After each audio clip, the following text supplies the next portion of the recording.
कामिका एकादशी व्रत कथा। कामिका एकादशी का महत्व और पारण का समय। कामिका एकादशी का महत्व। अर्जुन ने कहा, हे प्रभु, मैंने आषाढ़ माह के शुक्ल पक्ष की देवसैनी एकादशी का सविस्तार वर्णन सुना। अब आप मुझे श्रावण माह के कृष्ण पक्ष की एकादशी की कथा सुनाने की कृपा करें। इस एकादशी का नाम क्या है? इसकी विधि क्या है? इसमें किस देवता का पूजन होता है? इसका उपवास करने से मनुष्य को किस फल की प्राप्ति होती है? भगवान श्री कृष्ण ने कहा, हे श्रेष्ठ धनुर्धर, मैं श्रावण माह की पवित्र एकादशी की कथा सुनाता हूँ। ध्यान पूर्वक श्रवण करो। एक बार इस एकादशी की पावन कथा को भीष्म पितामह ने लोकहित के लिए नारद जी से कहा था। एक समय नारद जी ने कहा, हे पितामह, आज मेरी श्रावण के कृष्ण पक्ष की एकादशी की कथा सुनने की इच्छा है, अतः आप इस एकादशी की व्रत कथा विधान सहित सुनाइए। नारद जी की इच्छा को सुन पितामह भीष्म ने कहा, हे नारद जी, आपने बहुत ही सुंदर प्रस्ताव किया है। अब आप बहुत ध्यानपूर्वक इसे श्रवण कीजिए। श्रावण माह के कृष्ण पक्ष की एकादशी का नाम कामिका एकादशी है। इस एकादशी की कथा सुनने मात्र से ही वाजपेय यज्ञ के फल की प्राप्ति होती है। कामिका एकादशी के उपवास में शंख चक्र गदाधारी भगवान विष्णु का पूजन होता है। जो मनुष्य इस एकादशी को धूप दीप नैवेद्य आदि से भगवान विष्णु की पूजा करते हैं, उन्हें गंगा स्नान के फल से भी उत्तम फल की प्राप्ति होती है। सूर्य ग्रहण और चंद्र ग्रहण में केदार और कुरुक्षेत्र में स्नान करने से जिस पुण्य की प्राप्ति होती है, वह पुण्य कामिका एकादशी के दिन भगवान विष्णु की भक्ति पूर्वक पूजा करने से प्राप्त हो जाता है।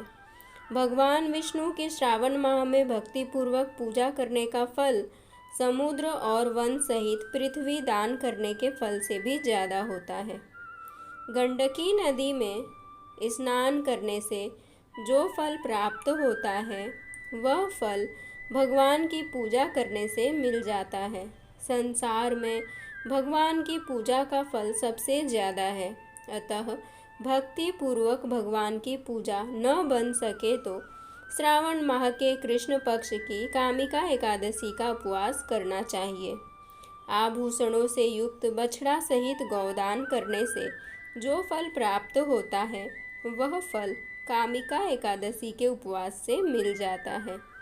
जो उत्तम द्विज श्रावण माह के कृष्ण पक्ष की कामिका एकादशी का उपवास करते हैं तथा भगवान विष्णु का पूजन करते हैं, उनसे भी देव, नाग, किन्नर, पितृ आदि की पूजा हो जाती है। इसीलिए पाप से डरने वाले व्यक्तियों को विधि विधान सहित इस उपवास को करना चाहिए। संसार सागर तथा पापों में फंसे हुए मनुष्यों को इनसे मुक्ति के लिए कामिका एकादशी का व्रत करना चाहिए। कामिका एकादशी के उपवास से सभी पाप नष्ट हो जाते हैं। संसार में इससे अधिक पापों को नष्ट करने वाला कोई और उपाय नहीं है। हे नारद जी, स्वयं भगवान ने अपने मुख से कहा है कि मनुष्यों को आध्यात्म विद्या से जो फल प्राप्त होता है, उससे अधिक फल कामिका एकादशी का व्रत करने से मिल जाता है।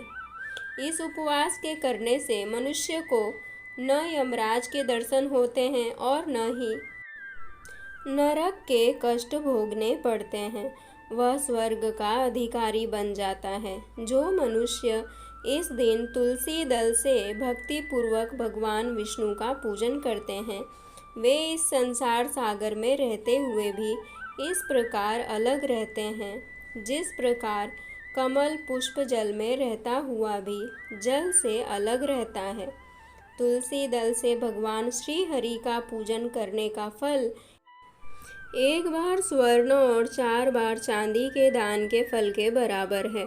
भगवान विष्णु रत्न, मोती, मणि आदि आभूषणों की अपेक्षा तुलसी दल से अधिक प्रसन्न होते हैं। जो मनुष्य प्रभु का तुलसी दल से पूजन करते हैं, उनके सभी पाप नष्ट हो जाते हैं।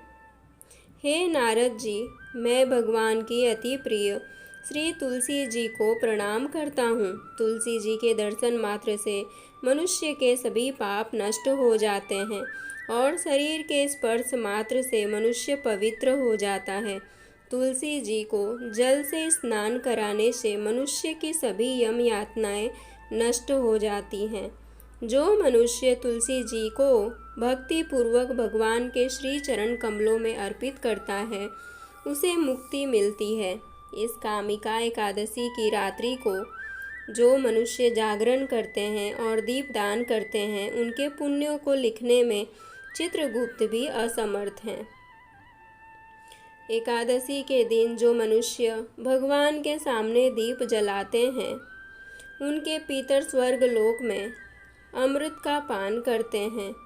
भगवान के सामने जो मनुष्य घी या तिल के तेल का दीपक जलाते हैं, उनको सूर्य लोक में भी सहस्त्रों दीपकों का प्रकाश मिलता है।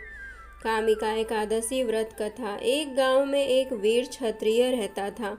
एक दिन किसी कारणवश उसकी ब्राह्मण से हाथापाई हो गई और ब्राह्मण की मृत्यु हो गई। अपने हाथों मारे गए ब्राह्मण की क्रिया उस क्षत्रिय ने करनी चाहिए, परंतु पंडितों ने उसे क्रिया में शामिल होने से मना कर दिया।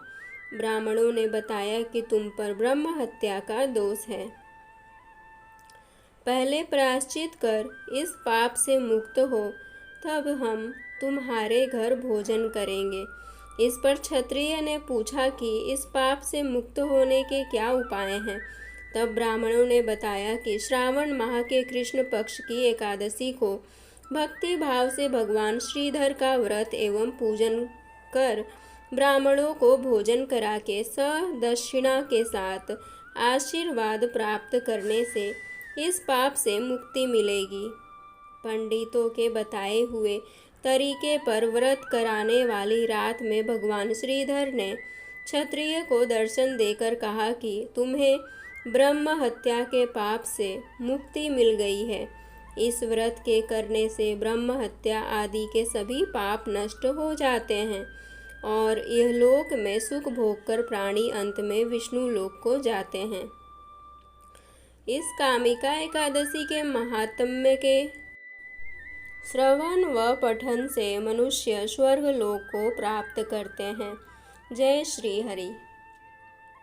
एकादशी तिथि प्रारंभ जुलाई 12, 2023 को 5:59 पे शाम को। एकादशी तिथि समाप्त 13 तारीख 2023 को 6:24 शाम को।